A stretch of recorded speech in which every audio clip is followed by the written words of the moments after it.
세상에 평범한 사람은 없습니다. 누군가의 평범한 하루 속 특별함을 따라가보는 시간, 도란도란.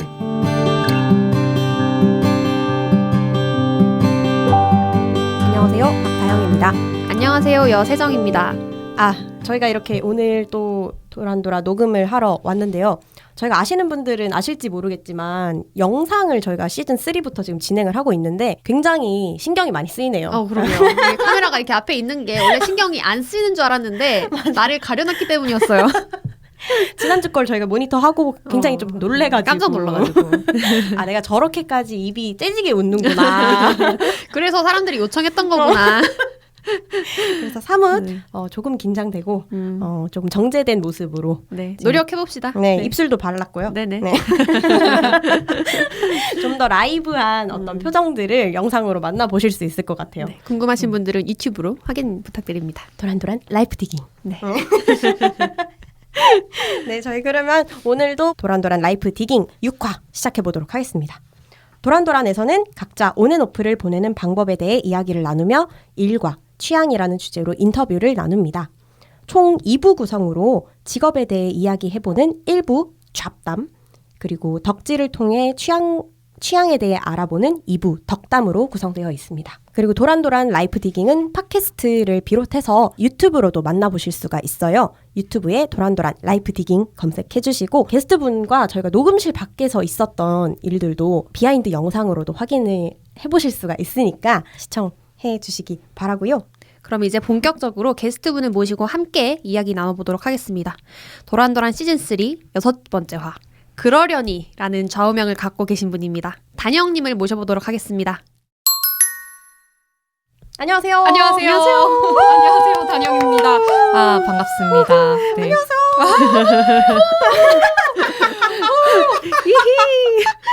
텐션이 네. 좋으신데요. 네. 또 이렇게 저희 특별한 분을 오늘 또 모셔봤는데 네. 반갑습니다. 단영님. 안녕하세요. 청취자분들한테 소개 한번 부탁드립니다. 인사 한번 부탁드릴게요. 네, 안녕하세요. 저는 이프피의 정석 단영이라고 합니다. 네, 오. 반갑습니다. 저희 이번 반갑습니다. 시즌 시작하고 첫 아티스트 분이죠. 계속 이제 직장인 분들만 오시다가 맞아요. 네네. 오늘 저희가 그 녹음실 밖에서 이야기를 나눌 때 굉장히 좀 다른 결의 이야기들 그리고 다른 결의 그쵸. 이야기와 공감들이 오가는 공감이 많이 오갔죠. 네, 또 현장들이었어서 오늘 대화가 굉장히 또 기대가 되는데요. 네. 아까 살짝 소개를 해주실 때 말씀을 해주셨지만 단영님은 또 배우 분이세요. 네. 정확하게는 낭독극을 올렸었고요. 그 낭독극에서 이 여선정님과 함께 처음 만나게 돼가지고 거기에서 이제 뒤풀이를 할 수 없어서 이 여자매의 집으로 거의 끌려 들어간 느낌으로 맞아요. 내 발로 끌려 들어갔다. 그럼요. 참고로 4인 이하였습니다. 네네. 혹시나 막 이렇게 하실까봐 저희 또 예민하거든요. 아유, 네. 그럼요. 이게 시간 제한 때문에 아, 집으로 온 네, 것이었다. 네, 맞다, 맞다. 그곳엔 시간이 없었습니다. 그곳에선 그렇습니다. 네. 일단 또 감사한 인연으로 저희 그럼요. 도란도란을 찾아주셨고 또 TMI이긴 하지만 단영님께서 저희 시즌 3를 모두 들어주셨다고. 네, 그렇습니다. 아주 저 좋아합니다. 애청자. 저희가 진짜. 정말 감동의 물결이. 그럼요. 네. 정말 왜냐면 여러분들을 만나 뵙고 싶었던 네. 이 현장에 제가 한번 와보고 싶었어요. 정말. 거의 청취자와의 만남이거든요. 맞아요. 성덕이다. 너무 죄송하네요. 저 더 커야 되는데. 저희가 더 커야 되는데. 원래 알죠. 나만 알고 싶은 그런 거부터 시작하는 게 지금 단영님은 아실 수도 있어요. 이렇게 시작하는 거죠. 너무 감사합니다. 덕질이라서. 네, 도란도란을 잘 알고 계셔주셔서 또 손을 내밀어 봤는데 너무 흔쾌히 출연을 승낙해 주셔가지고 또 이제 이걸 재밌게 들어주시다 보니 이 또 재미에 대한 욕심을 아주 가지고 계시더라고요. 그래서 정정하자면 흔쾌히는 아니었어요. 사실 고민을 했습니다. 이게 내가 나가서 할 말이 그렇게 있을까? 오디오가 비면 어떡하지? 재미가 없으면 어떡하지? 이런 생각을 너무 많이 했기 때문에 흔쾌히는 아니고 살짝 고민의 시간이 있었다. 근데 지금 말씀하시는 도중에 1초도 안 쉬고 말씀하신 거 아니죠? 오디오가 빈다는 거는 상상하지 그런 못할. 걱정은 정말 괜한 괜한 걱정이다. 걱정이었다. 괜한 걱정이었다. 네네. 저희가 말씀드렸잖아요. 물릴까봐 걱정하셔야 된다고. 지금 많이 물려가지고 제가 또 걱정이 되네요. 네. 많이 물려요, 네. 지금. 자, 그러면 이제 본격적으로 1부 진행해 볼 건데요. 일단 저는 우선 이번에는 단영님의 어렸을 적 꿈이 궁금한데요. 이제 수많은 변화를 거쳐서 오늘의 꿈까지 도달하게 됐을 것 같은데 어렸을 적엔 어떤 꿈을 갖고 계셨고 지금 현재의 꿈까지 같이 말씀 부탁드려요. 네, 저는 진짜로 많은 분들도 그러시겠지만 진짜 말씀하신 것처럼 수많은 변화가 있었어요. 그냥 어렸을 때는 되게 막연한 꿈들도 많이 꾸니까. 근데 이제 어렸을 때 경찰도 하고 싶었고 경호원 뭐 이런 거 하고 싶었고 또 그러다가 가수를 좀 길게 좀 꿈을 꿨던 것 같고 그래서 그때 청소년기에는 계속 가수를 꿈꿨던 것 같아요. 근데 이제 약간 좀 막 엄청 유명하고 인기 많고 이런 거라기보다는 조금 이제 항상 연말에 공연하는 연말에 항상 공연하는 근데 연말에 바쁜 직업. 네. 근데 그게 왜냐면 저는 이제 연말에 생일이거든요. 근데 이제 어렸을 때 조금 항상 집에 거의 혼자 있는 시간이 좀 길었었어요. 부모님이 맞벌이를 하시고 언니 오빠가 있는데 언니 오빠도 이제 좀 나이 차이가 많이 나서 저랑 같이 놀거나 이러진 않았기 때문에 그래서 집에서 혼자 연말에 TV를 보면은 막년회 많이 하시니까 좀 부모님도 늦게 들어오시고 이러면은 집에서 혼자 TV를 보면서 이제 연말 시상식 가요대전 이런 거 가요대제전 가요 대축제 이런 거 막 보면서 또 한창 핫했잖아요. 그럼요. 그때. 그때가 네네. 진짜 축제였죠, 진짜. 그쵸. 네네. 그래서 그때 그런 생각들을 했던 것 같아요. 좀 그렇다고 생일을 막 외롭게 보내서 이런 것까지는 아니지만 너무 슬픈 내용은 아니고 그런 얘기는 아닙니다, 여러분. 슬픈 사연은 아니지만 그런 건 아니지만 그래서 뭔가 연말에 좀 사람들이랑 같이 복작복작하면서 좀 내가 하고 싶은 걸 하면서 이렇게 보내는 시간을 갖고 싶다 이런 생각을 했던 것 같아요. 되게 구체적이었네요. 그때는 그랬던 것 같아요.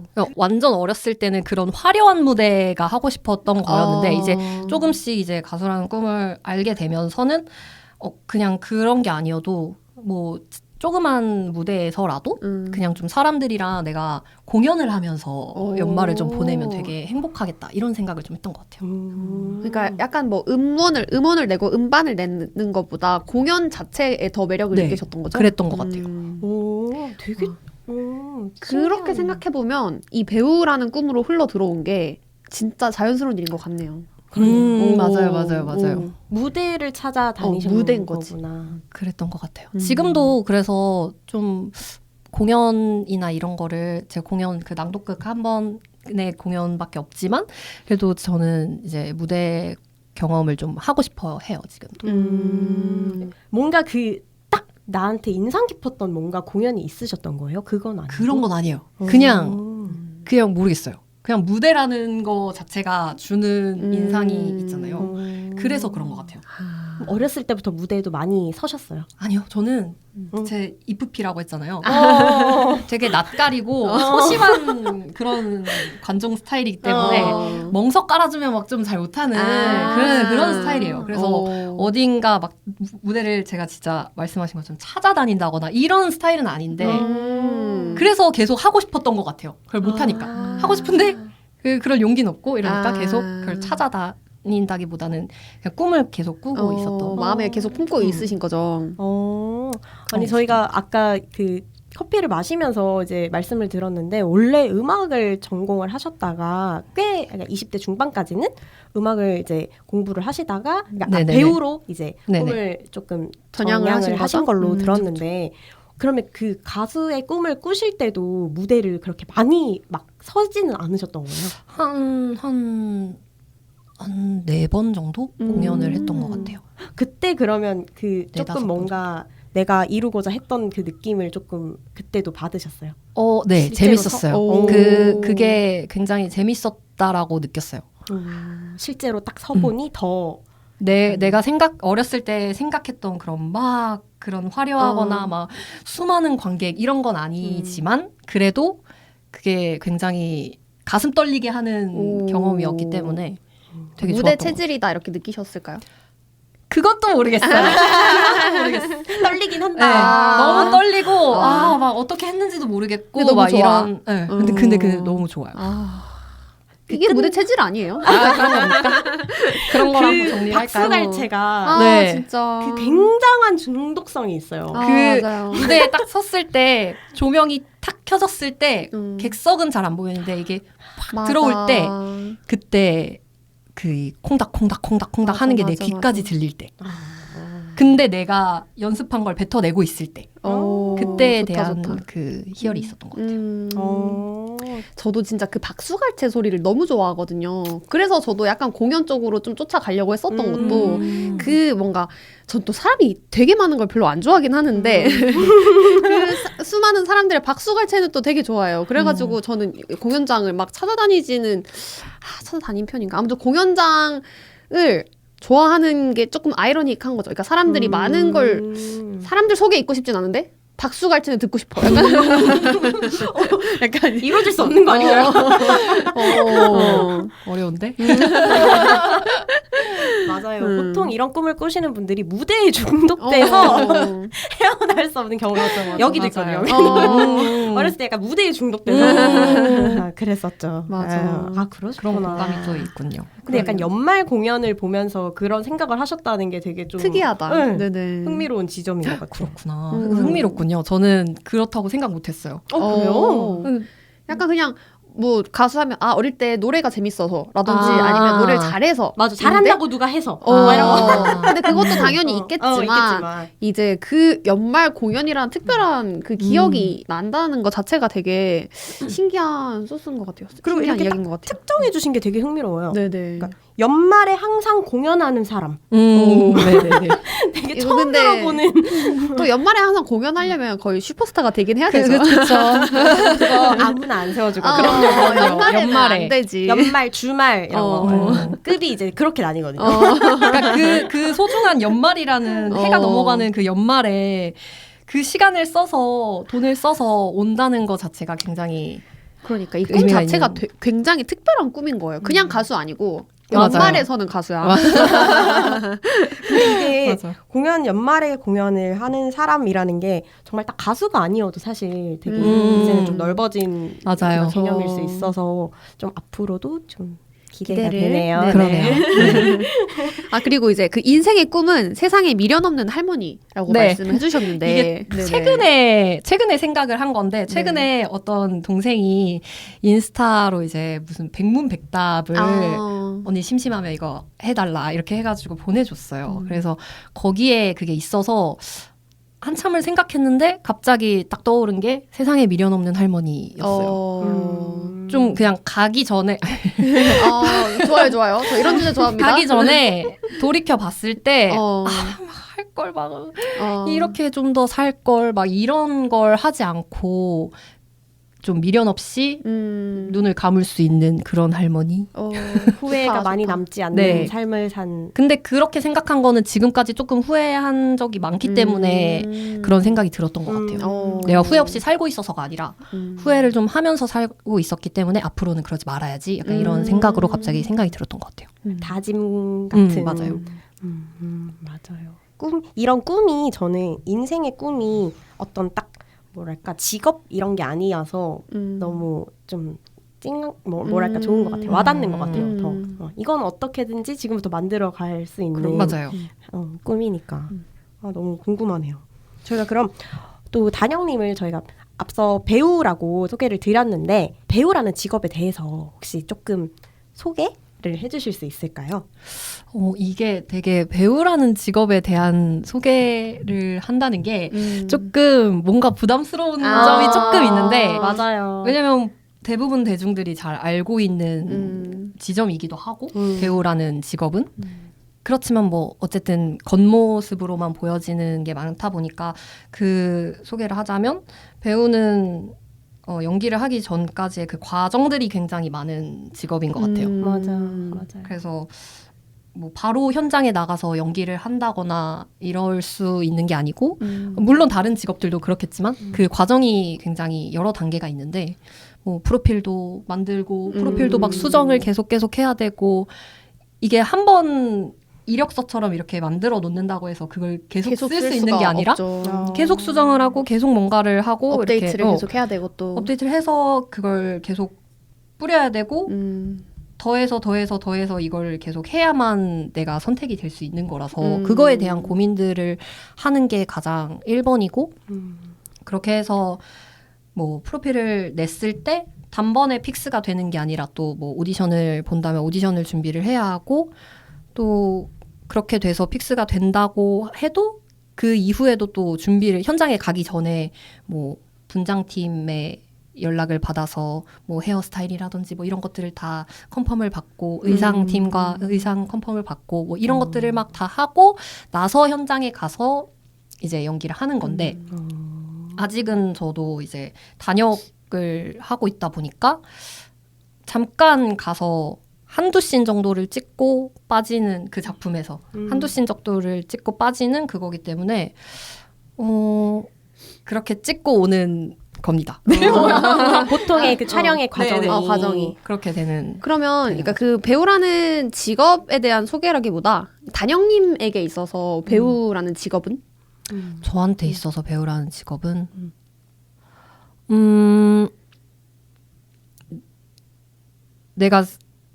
내가 세상에 미련 없는 할머니로 살기 위해서 뭔가 계속 할 일인 것 같아요. 계속 할 일. 그럼 처음에 어떻게 해서 관심을 가지게 되신 거예요? 사실 어렸을 때부터 그 가수를 꿈꾸는 그 시기 그 전부터 네. 연기에 대한 생각은 있었던 것 같아요. 그래서 이제 엄마한테 어렸을 때 막 한 7살 이때 막 연기를 하겠다. 연기학원에 가서 보내달라. 7살 때요? 연기학원에 보내달라. 약간 이런 말을 했다고 해요. 저는 기억은 안 나요. 어린이가? 네. 어머. 저는 기억은 안 나는데 그런 말을 했다고 하더라고요. 이게 그렇구나. 끼가 다른가 보다. 근데 이제 그때 당시에는 그런 요즘은 아역 시장이 굉장히 그쵸. 커지고 했지만 그때는 어떻게 하는지도 부모님도 모르셨고 그쵸. 돈도 많이 들고 이렇게 하니까 그렇게 할 생각을 못 하신 거죠. 그래서 얘가 그냥 하는 소리겠거니 하고 그쵸, 그냥 뭐 7살이 뭘 알겠어. 그때는 또 꿈이 많잖아요. 나는 미술가가 어, 될 거야. 나 대통령 될 거야. 과학자가 될 거야. 막 이런 거 노벨상 받을 거야. 흘려 들었을 수도 있죠. 그냥 그렇게 맞아. 했던 것 같아요. 근데 제 마음속에 계속 자리를 잡고 있긴 했던 와우. 것 같아요. 저도 알게 모르게. 이게 재능이 있으면 스스로를 아는 거지. 그래서 그러니까, 제가 아까도 그 우리 카페에서 말씀을 드렸다시피 이게 돌고 돌아 언젠가는 하게 되는 일인 것 같아요. 그러면 그런 약간 배우의 떡잎이 보였던 어린 시절의 어떤 일들이 있어요? 이거 갑자기 들으니까 갑자기 생각난 건데 제가 어렸을 때 이게 혼자 집에서 그 큰 곰돌이 인형 있잖아요. 큰 곰돌이 인형을 데리고 설마. 혼자 되게 약간 모노드라마 같은 것들을 막 했어요. 와. 계속 혼자 얘기하고 막 그래- 상황극을 이 아이랑 하는 거예요? 그랬어요. 아, 진짜? 그래서 지금 저희 오빠가 되게 그걸로 많이 놀렸었거든요. 어렸을 때 너 인형이랑 이야기하지 않았냐 이렇게. 어렸을 때 오빠가 막 그 인형을 막 뺏어가면 막 그만 울면서 막 달라고 했다거나 막 이런 것들. 그리고 혼자 방에서 뭘 하고 있는지 막 보면은 혼자 뭔가 막 모노드라마처럼 뭔가를 막 하고 있다든지 너무 이런 흥미롭다. 것들 아. 그런 것들이 있었다고 해요. 역사가 기네요. 근데 그때는 그런 게 이렇게 발전할 줄 몰랐죠. 그 배우 조윤희 씨 딸이 로아. 로아가 딱 이런 모습이시더라고요. 계속 상황극이 끊이지 않고 막 자기가 공주도 됐다가 막 뭐도 됐다가 그래서 제가 여쭤봤거든요. 혹시나 그런 끼가 있으셨나 해가지고. 근데 이게 남들 앞에서는 잘 못하고 혼자 그래서 혼자 방구석에서 난 방구석 배우였던 거야. 그 안에서 혼자 막 여러 인물들을 하는 그런. 너무 신기한 게 배우분들은 생각보다 내향적이신 분들이 되게 많더라고요. 맞아요. 막 자기는 막 사람들 앞에서 배우가 꿈이라고는 그 누구도 생각하지 않았다. 뭐 이런 얘기를 너무 많이 들어가지고. 근데 그래서 더 오래 시작하기 전에 오래 걸렸던 것 같아요. 이거를 어딘가에서 내가 저 배우가 꿈이에요. 뭔가 이런 가수가 꿈이에요. 이런 걸 말할 수 없는 그런 성격을 가지고 있어가지고 그래서 좀 더 드러내고 남들한테 내가 하겠다라고 하기까지가 좀 오래 걸렸던 것 같긴 해요. 하지만 그 내면 어딘가에서 계속 꾸물꾸물 하고 있었다. 근데 그렇게 오랜 시간을 거쳐서 결국에 이제 드러내기까지 그 많은 시간들이 있었기 때문에 한 번 이제 드러내고 나서는 이제 돌아갈 수 없죠. 수 없는 거죠. 돌아갈 수 없죠. 이렇게 이렇게까지 해놨는데 했는데. 돌아갈 수 없는. 돌아갈 수 없다고 생각할 때 그리고 뱉었지 않았을까. 맞아요. 이젠 안 되겠다. 맞아요. 악 이렇게. 뱉어놔야 그쵸, 맞아. 그것도 뭐든지 맞아요. 다 뱉어놔야 돼. 근데 굉장히 오랫동안 마음에 있었던 꿈이었다는 생각이 드네요. 되게. 그러면 지금 단영님께서는 배우분들도 사실 좀 뭐랄까 서는 무대가 좀 다양하잖아요. 근데 주로 그러면 약간 TV나 TV 드라마나 영화 쪽을 위주로 조금 네, 생각을 하시는 건가요? 처음에 이제 제가 비전공자기 때문에 처음에 학원을 갔을 때 학원에서 시작을 했는데 학원에 갔을 때는 매체 연기 학원을 먼저 갔어요. 근데 사실 연기라는 게 굳이 매체와 무대 이렇게 나눈다고 저는 생각하지는 않고 그리고 저는 다 하고 싶어요. 마음은 다 하고 싶어요. 그래서 기회가 된다면 다 하고 싶고 저는 지금 많이 경력이 많은 게 아닌데 되게 적은 편인데 상업 영화 말고는 거의 그래도 한 번씩은 다 경험을 해봤던 것 같아요. 뭐 어떤 드라마. 경험이 제일 지금 좀 기억에 남는 인상 깊은 경험이 있었다면 이 공연했던 거죠. 아. 선정님과 함께 했던 그 공연. 고래의 노래라는 네, 이제 고래의 노래. 낭독극. 네, 낭독극이었습니다. 이유는 어쨌든 지금 아까 말씀드린 것처럼 저는 아직까지는 단역이기 때문에 그 현장이 온전히 나의 현장 같은 느낌을 받아본 적이 없었는데 왜냐면 한두 씬 찍고 그 외에는 저는 이제 거기에 포함되지 않는다는 느낌을 많이 받았었는데 그 고래의 노래라는 낭독극은 저희 배우들끼리 정말 열심히 준비를 하고 노력을 쏟아 부었기 때문에 그게 굉장히 나의 무대고 나의 작품이다라는 생각이 정말 많이 들었던 경험이었던 것 같아요. 맞아. 아까도 말씀해 주셨지만 그 극 자체가 정말 A부터 Z까지 네, 맞아요. 모두 다 그 배우분들이 손수 만들어가는 과정이셨더라고요. 맞아요. 그게 그래서 너무 정말 연출부터 디자인까지 직접 다 하신 걸로 알고 있거든요. 홍보 디자인. 맞아요, 연출부 맞아요. 세 분이서 배우 네. 심지어 배우분이신데 맞아요. 그 연출을 연출부 세 분들이 분이서 정말 고생을 많이 하셨어요.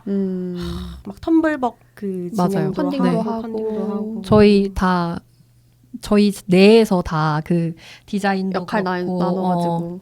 그 고래의 노래라는 작품 소개를 조금만 해주실 수 있을까요? 어떤 작품이에요, 그게? 고래의 노래는 80년대에 쓰여진 영국에서 쓰여진 작품이고 영국 배경이고 그 여성들이 나오는데요. 6명의 여성이 나오는데 그 캐롤린이라는 인물을 주축으로 그 주변에 가치관도 살아온 것들도 되게 다 다른 6명의 인물들이 서로의 갈등과 이해를 하지 못하다가 이제 이해를 해나가는 그 과정이에요. 그래서 그게 저는 저희가 준비하던 그 과정과도 굉장히 많이 닮아 있었다라고 생각을 하고 그래서 조금 더 똘똘 뭉칠 수 있었던 것 같아요.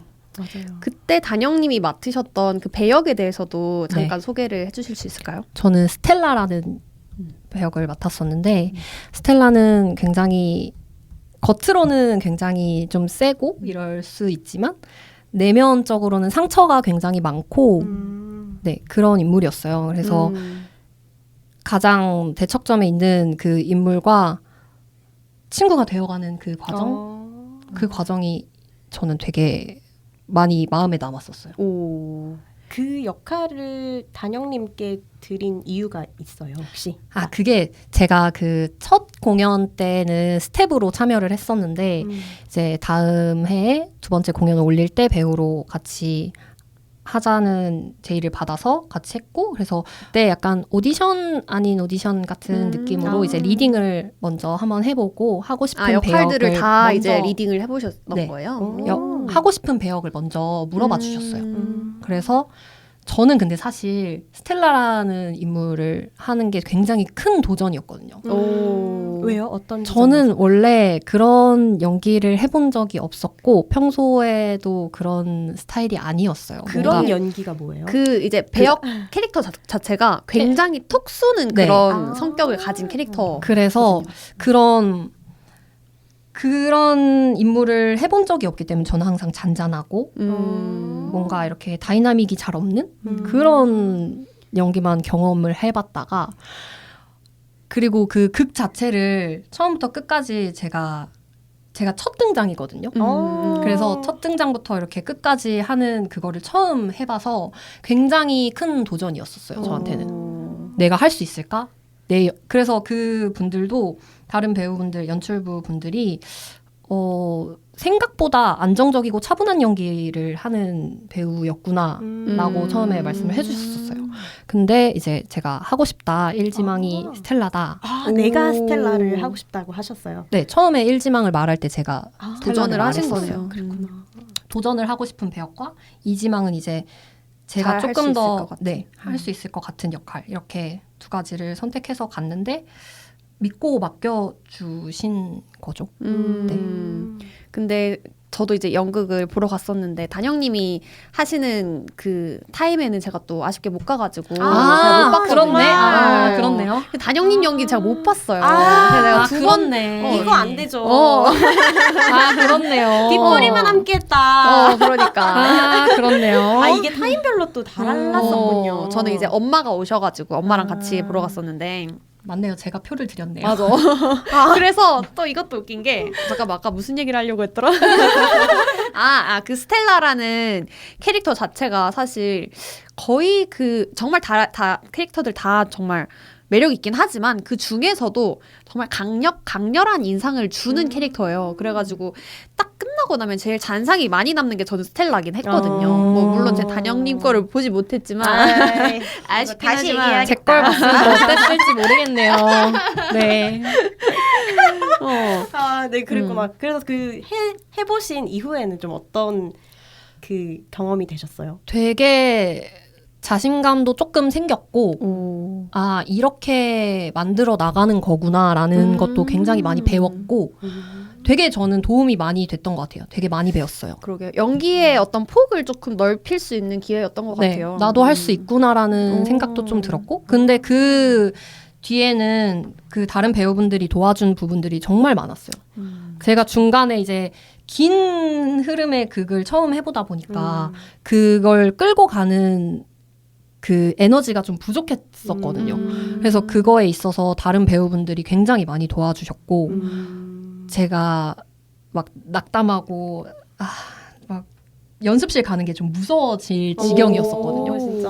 후반부에는 거의 연습실 가는 게 조금 부담스럽고, 막 이런 상태였는데, 그때 선정님을 비롯해서 다른 분들께서 굉장히 잘하고 있다.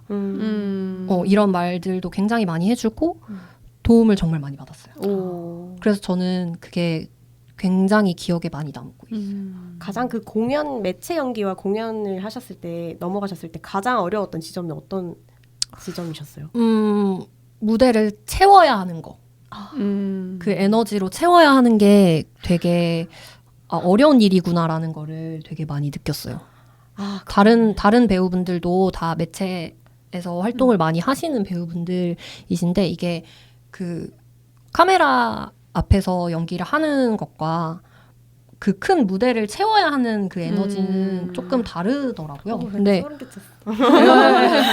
그래서 그 에너지를 채우는 것이 조금 어려웠는데 그래도 그게 이게 또 공연의 맛인 것 같은데 맞아요. 그 관객분들의 반응이나 이런 거에 있어서 제가 공연 2회를 했는데 다르더라고요. 그 2회 공연도 그 느낌이랑 뭐 달랐어. 리액션 같은 게 다르니까. 맞아. 매력이다 이게. 진짜 맞아요. 그게 참된 매력인 것 같습니다. 네. 그리고 또 이런 소극장 그 공연들은 네네. 정말 피드백이 그냥 바로바로 나오잖아요. 맞아요. 네네. 표정이 막 보이고 사실 함께 만들어가는 맞아요, 극들도 맞아요, 많고 맞아요. 그래서 굉장히 매력적인 그 어떤 연극인 스텔라의 대사들 중에서 그런 포인트 요소들이 되게 많았어요. 이게 웃음이라든지 약간 그런 맞아요. 반응들이 터져야 되는 포인트들이 조금 아. 있었는데 이걸 내가 딱 쳤을 때 관객들이 웃었다.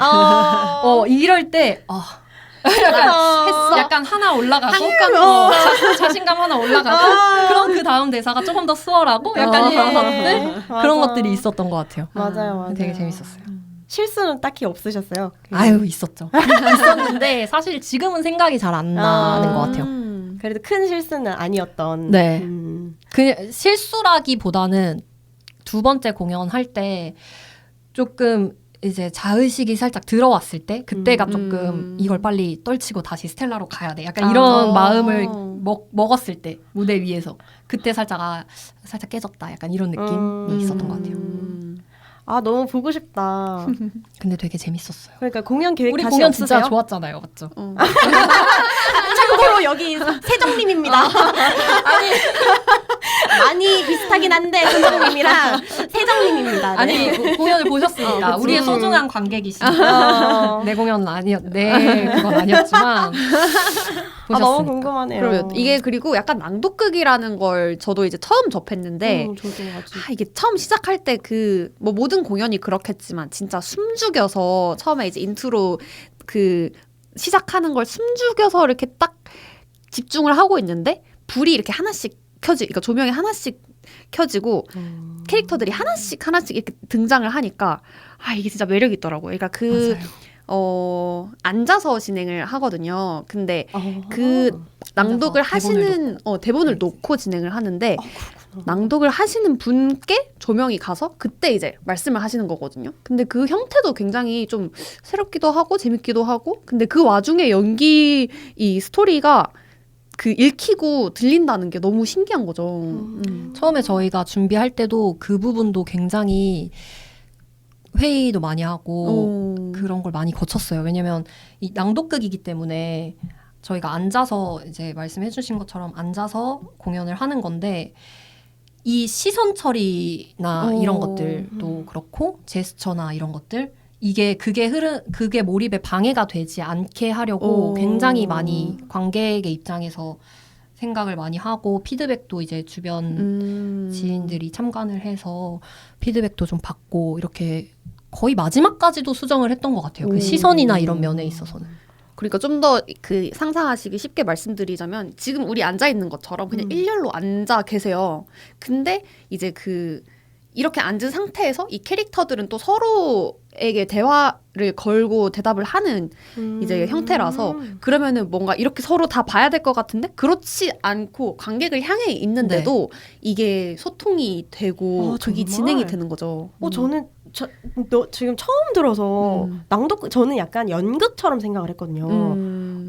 되게 그러면 내가 여기서 카메라를 보면서 그러니까 관객을 보면서 세정 막 이렇게 얘기를 하는 거예요? 네, 그쵸. 근데 이제 대본을 또 시선을 보면서. 신기하다. 저희가 너무 궁금해. 그리고 관객을 보는 것과 대본에 시선을 주는 것과 상대 배우한테 시선을 주는 것과 이런 것에 밸런스를 굉장히 좀 신경을 썼던 것 같아요.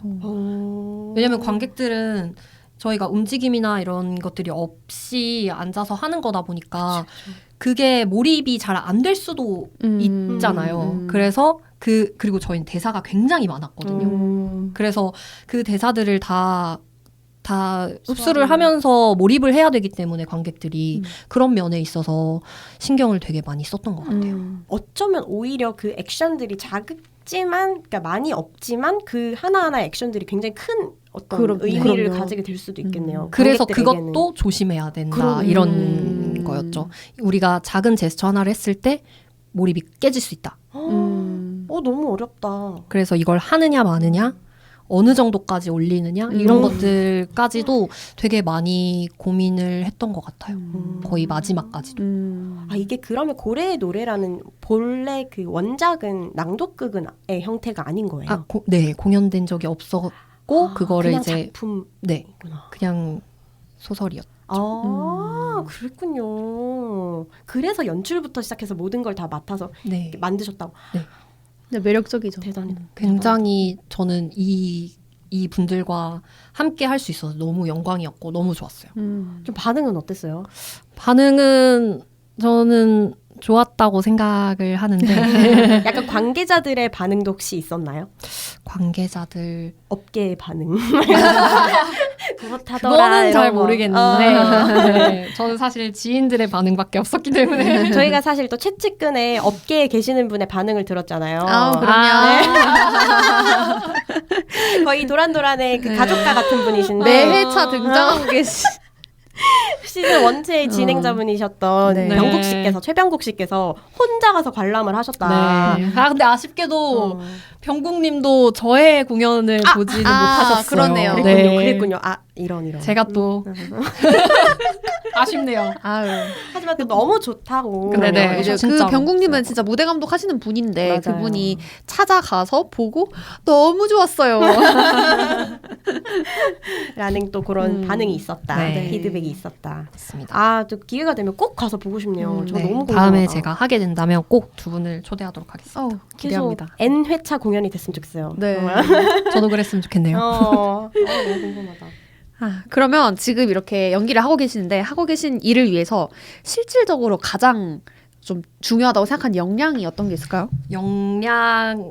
요거는 유연함이 유연함. 좀 필요한 것 같아요. 어떤 면에서? 저는 이게 바로바로 현장에 나갔을 때나 아니면 뭐 공연을 할 때도 그렇고 계속 수정되는 것들도 많고 계속 고민의 고민을 거쳐서 변화되는 것들이 굉장히 많은데 그거를 틀에 가둬놓지 않고 유연하게 계속 바꿀 수 있는 것들이 좀 필요한 것 같더라고요. 근데 오. 저도 그게 굉장히 어려웠어요. 공연을 할 때도 그렇고 뭐 어떤 다른 것들을 할 때도 그게 좀 어렵더라고요. 표현하는 것도 좀 유연해야 하고 받아들이는 것도 좀 유연해야 되고 이런 것들.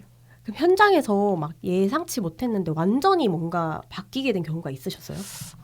예상치 못했는데 완전히 바뀐 적은 사실은 없긴 한데 그래도 여러 가지를 생각해 놓지 않으면 좀 어려운 것 같아요. 그쵸. 정말 모르는 일이니까. 네. 그러니까 순발력이 좋아야 되는 네. 일이군요. 맞아요. 이게 그리고 유연함이라는 것 자체가 이미 사실 여러 가지 역할에 대해서도 여러 가지 성격에 대해서 어떤 소화하는 능력일 수도 네. 있는 거고. 그리고 저는 굉장히 좀 인상 깊었던 그 대답이 현재 꿈꾸는 바를 도달하기 위해서 어떤 준비를 하고 있으시냐라는 질문에 놓지 않는 것을 하고 있습니다. 라고 적어주셨어요. 맞아요. 놓지 않는다는 게 어떤 의미일까요? 이걸 계속 마음속 한 구석에 계속 붙잡고 있다라고 저는 생각하거든요. 근데 왜냐면 현실적으로 봤을 때 지금 당장 그리고 혹은 또 언젠가 정해져 있지 않잖아요. 너무 막연하긴 하죠. 네. 정말. 뭐 1년 안에 어떤 성과를 이룰 수 있어. 맞아. 혹은 어떤 프로젝트를 내가 맡아서 뭐 2년 안에 뭔가를 할 수 있어가 아니라 그냥 저희는 계속 끊임없이 묵묵히 이렇게 걸어가야 되는 거기 때문에 그거를 현실적으로 다른 안정적인 걸 생각해서 살짝 놔버리면 그냥 영영 바다에 떠밀려 가듯이 그냥 가버릴 것 같은 생각이 들어서 조금 더 붙잡고 있으려고 노력하는 걸 하고 있는 것 같아요. 제가 목표가 뭐 막 엄청 거창한 게 아니기 때문에 근데 그 거창하지 않은 목표를 이루기 위해서 붙잡고 있어야 되더라고요. 그 지점이 사실 그 예체능 계열을 하시는 분들의 가장 뭔가 힘든 지점인 것 같은데 말씀하신 바가 딱 너무 공감되는 부분이 이게 언제가 될지 모른다. 맞아요. 라는 그 막연함. 맞아요. 이게 10년 뒤가 될지. 맞아요. 이게 진짜 언제 어떻게 될지 몰라요. 그러니까 내가 만들 수 있는 게 아니라 기다려야 되는 거잖아요. 맞아요. 기회를.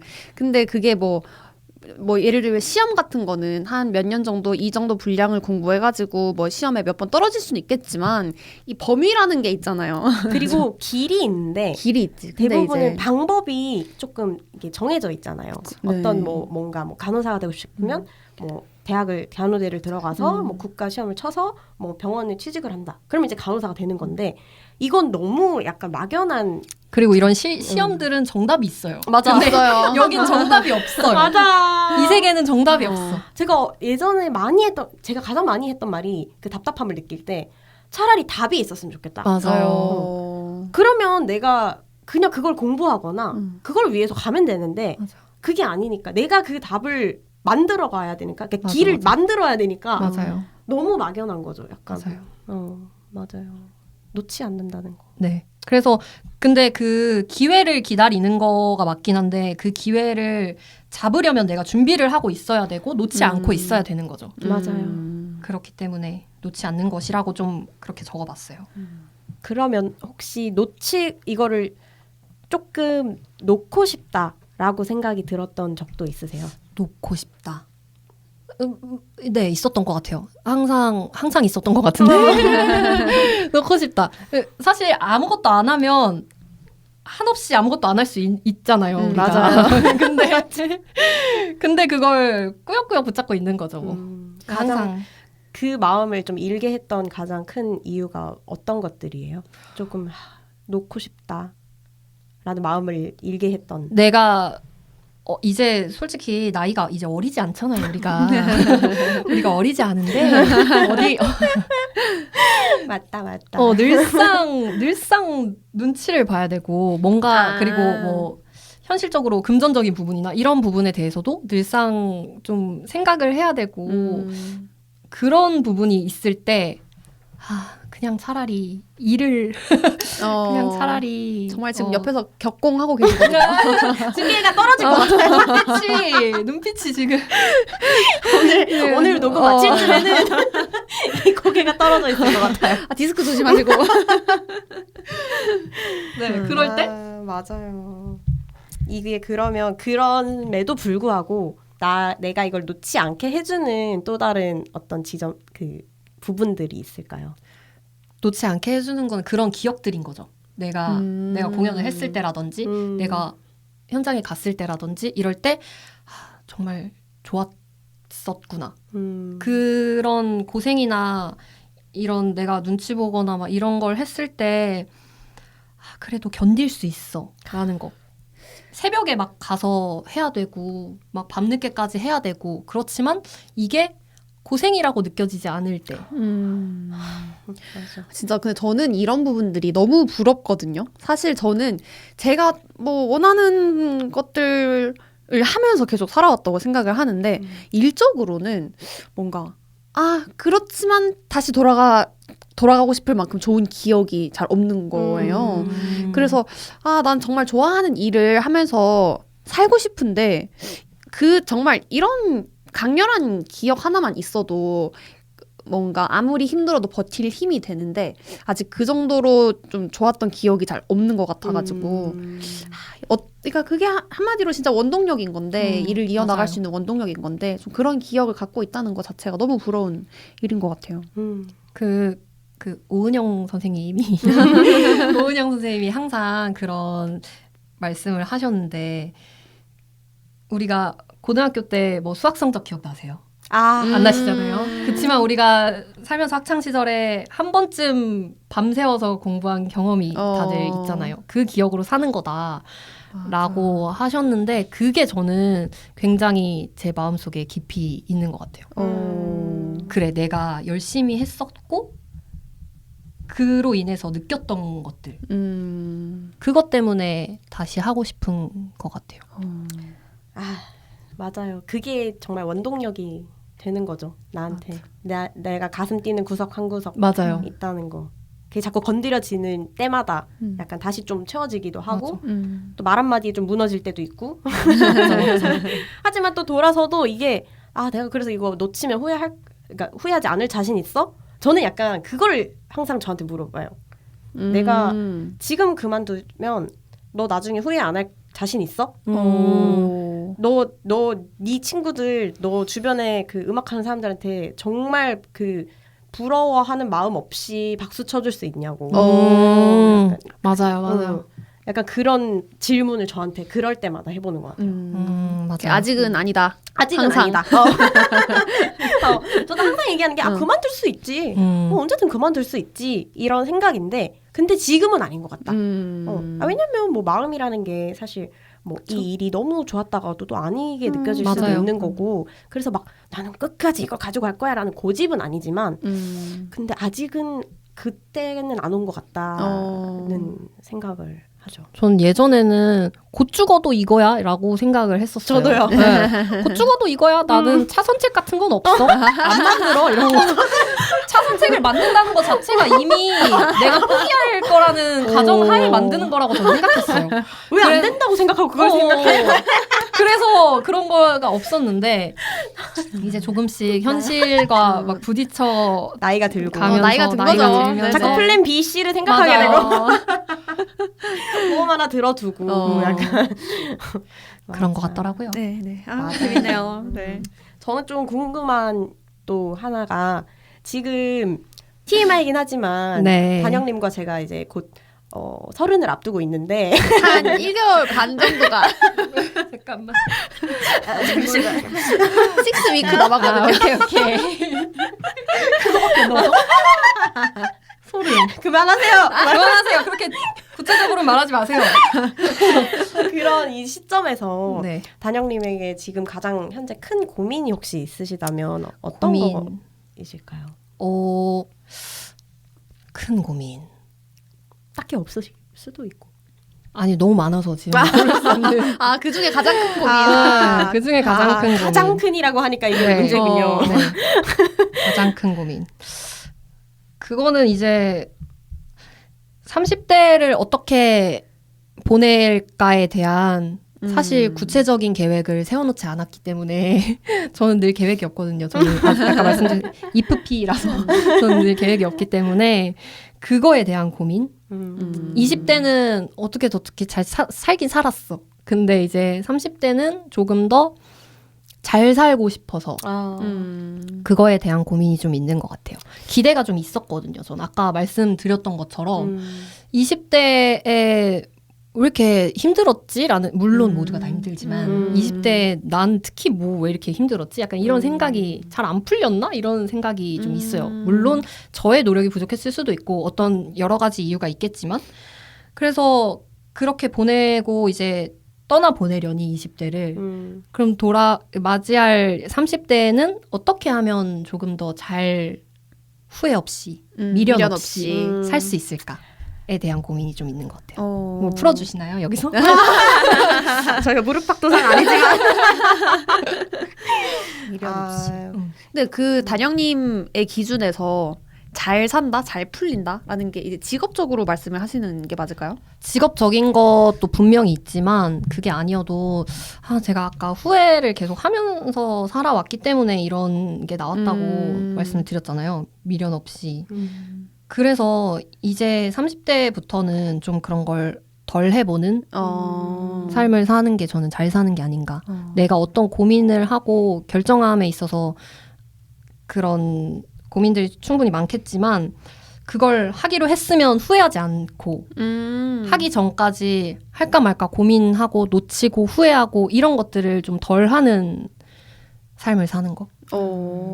그럼 이때 동안 주로 어떤 후회들을 하셨는지를 돌아보면은 최소한 이제 그 같은 후회는 하지 않을 수가 있지 않을까요? 있겠죠. 네.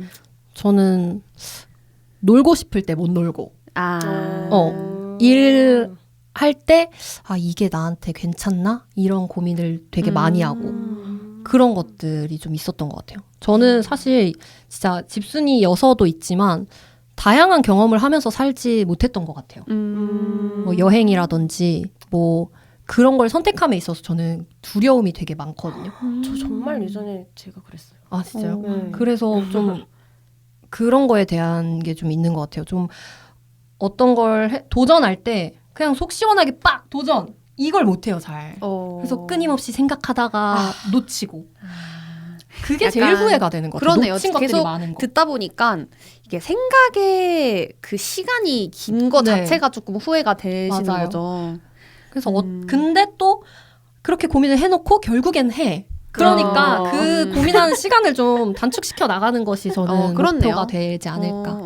음. 1년 만에 할지 한 달 만에 할지 네. 결국 하긴 하는데 이게 그렇게 된다. 그거를 좀 그치만 저는 근데 또 반대로 생각하면 그만큼 정말 나한테 확신에 찬 일들을 시작하시기 때문에 또 약간 지구력이 있으시지 않아요? 한 가지 시작한 지구력이라. 아닌가? 지구력. 아닌가? 저는 약간 한 번 시작한 일은 끝까지 가는 편이에요, 약간. 그래서 이게 시작이 너무 무서운 거예요, 저는. 내가 이거 끝까지 갈 자신 있나? 뭐 막 확신에 이만큼 차야 약간 하는 스타일이었어요. 예전엔 더. 오. 네. 지금은 오히려 저도 이게 너무 저를 괴롭게 하고 약간 후회를 남긴다고 생각이 들어서 일단 해보자.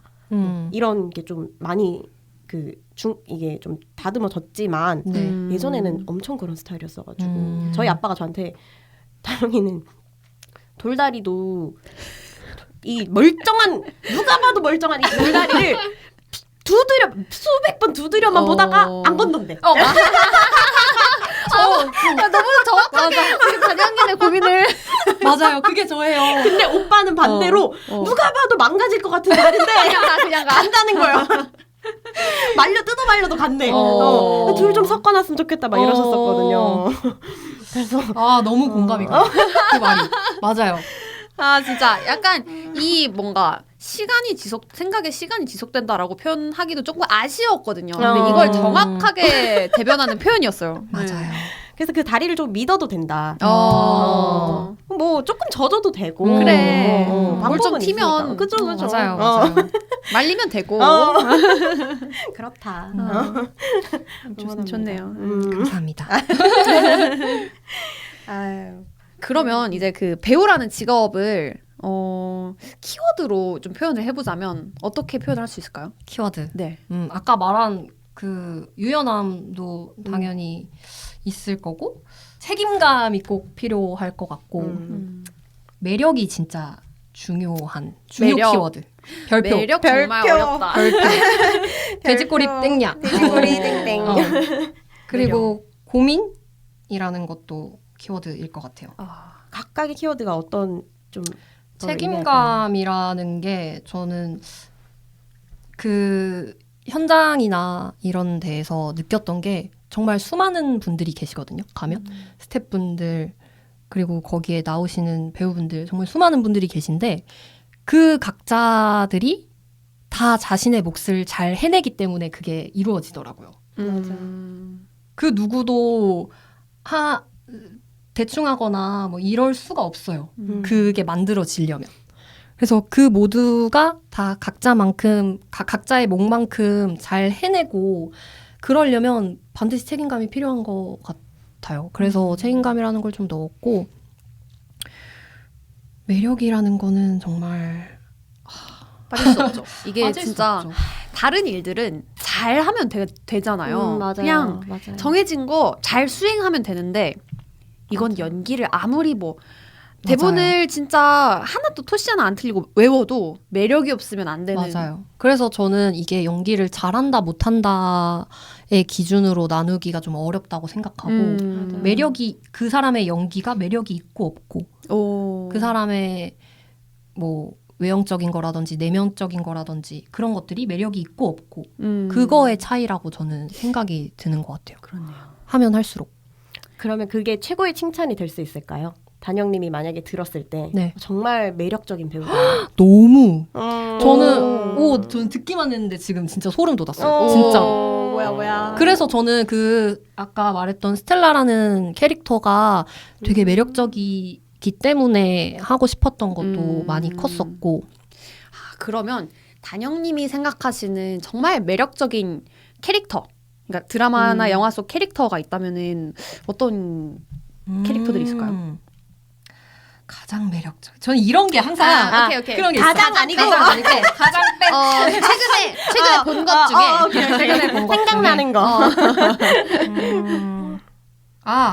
진짜 여기에 있어서 갑자기 생각이 났는데 네. 저는 아가씨에서 그 히데코 역할이 히데코 역할. 네, 정말 매력적이었다라고 생각해요. 그 이름 뭐죠?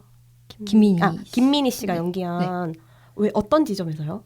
그 인물이 굉장히 다들 보셨나요? 네. 너도 봤어요? 네. 일단 너무 예뻤고 네. 진짜 일단 그 너무 예뻤고 아름답다라는 음. 게 절로 나오는. 아름다웠고 그 인물이 헤쳐나가는 그거 자체가 저는 되게 매력적이라고 느껴졌어요.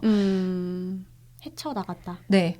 본인의 세상으로 상황을. 이제 나가는 거였잖아요. 그 집 안에서만 억압되어 있던 많이 나가봐야 뒷동산이던 그 인물이 이제는 담장을 넘어서 가는 그 장면을 제일 좋아하거든요. 저는 오. 히데코랑 이게 수키가 같이 도망가는 장면. 담장을 넘어서 들판을 뛰어가는 오. 그 장면을 저는 제일 좋아하거든요.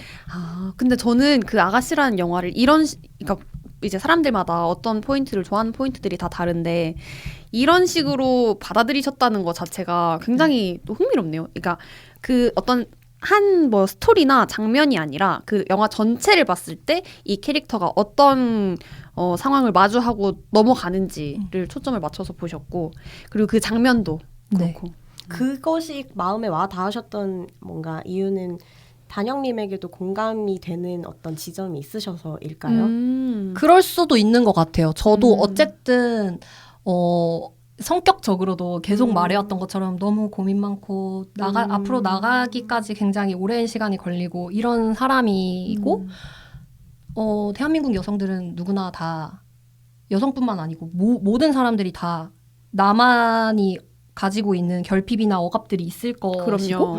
그런 것들을 깨고 나가는 그것이 저는 희열인 거죠. 네. 그, 그 들판을 뛸 때 와, 진짜. 네.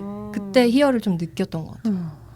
이래서 저는 너무 영화 스터디, 막 독서 스터디 너무 좋아. 음. 너무 다르잖아요. 그 맞아요. 감상평들이. 근데 맞아요. 또 배우님의 시선으로 보니까 또 그게 다시 봤을 때 달리 보일 것 같아요. 이 말들 제가 듣고 나서 그 영화를 보면. 그때 그 들판 달려 나갈 때 그 음악도 너무 좋잖아요. 사실 생각이 잘 안 나긴 하는데. 아 진짜? 어머, 이거 진짜 기억 그때 빠라라라 하시는구나. 그 몇 번 보신 거예요? 그러니까. 이거? 저 되게 많이 본 것 같아요. 진짜. 네. 저는 좀 봤던 거 또 보고 봤던 거 또 보고 이런 거 좀 좋아해가지고 그럼 또 다른 새로운 영화 건 중에 잘안 여러 봐요. 번. 아, 그래요? 새로운 걸 잘 이것도 약간 제 재질인데요. 아, 진짜? 봤던 거 또 보고 그 안에서 뭐 놓쳤던 거 찾고 이런 거 약간 재밌어요. 히데코를 내가 연기할 기회가 생겼다. 히데코. 와.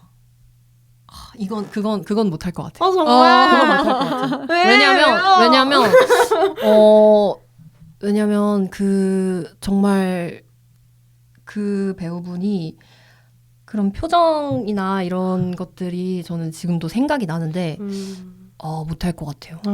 네. 너무 이게 나에게 크게 맞아, 지금 마음이 너무 커. 있구나. 그 장면도 저 되게 좋아하거든요. 그 배우 그 김민희 씨가, 히데코가 네. 정말 저는 깜짝 놀랐던 게 그 3부로 넘어갈 때 그게 1부에서 네네네. 3부가 있잖아요. 네. 3부로 넘어갈 때 그 정신병원 앞에서 그때 이제 눈물을 닦으면서 그 표정 뭔지 아세요? 뭔지 모르시죠? 지금 기억 안 나시죠? 안 나요. 솔직히 네, 모릅니다. 네. 그 전혀. 수키를 정신병원에 집어넣고 이 모든 것이 어. 히데코의 계획이었다라는 어. 게 밝혀지는 그 3부잖아요. 근데 거기에서 2부로 넘어갈 때구나. 2부로 넘어갈 때. 그때 정신병원 앞에서 수키가 끌려 들어가면서 나쁜 년 하면서 이제 들어갈 때 눈물을 닦으면서 그 표정. 저는 뒤돌아서요.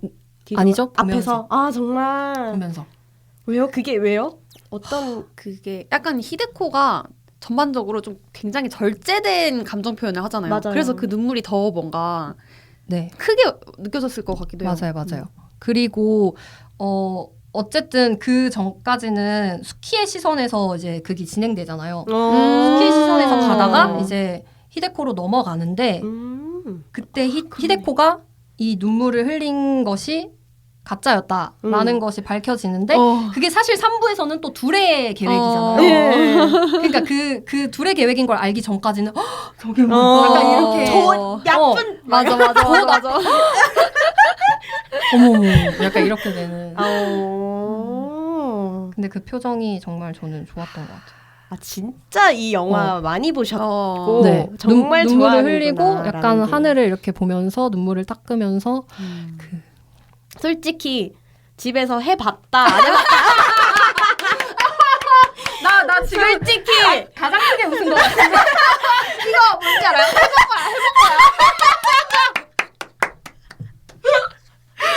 아니 근데 안 해볼 수 없잖아요. 재밌다. 아니 좋은 노래 들었는데 그럼, 불러봐야지. 그럼요. 당연히 해봤죠. 그럼요. 네. 전 대본집도 샀었어요. 대본집이 있거든요. 진짜 재밌다. 각본집이 있는데 어. 그걸 또 샀었어요. 아, 그리고 예리했다. 이건 진짜 하시는 분이잖아요. 또. 아니 왜냐면 너무 디테일하게 기억을 하시고 지금 살짝 재현하셨거든요. 살짝 이게- 보였어. 영상이 큰일이 났네요. 이제 잘은 모르지만 일부 하이라이트 영상으로 이거 네. 네, 넘어갈까요? 네, 넘어가시죠. 넘어가죠. 이쯤 하면 된 것 같아요. 네네네. 자, 정말. 다급하게 네네네. 일부 마무리 해보려고 해요. 정말 뭔가 어느 때보다 네네. 그 일에 대한 정말 개인적인 저희가 많은 이야기들을 느껴볼 수 있었던 시간이었던 것 같아요. 네. 너무 또 특히나 저는 지금 고개가 떨어지기 직전이라서 너무 공감되는 지점들이 많고 저희가 일에 대해서 단영님의 어쩌면 일, 어쩌면 꿈에 대해서 저희가 1부 동안 이야기를 나눠봤는데 2부로 넘어가서 조금 더 약간 뭐 단영님의 일상. 네, 일상과 취향에 대해서 얘기를 좀 나눠보도록 하겠습니다. 나는 지금 일기장 속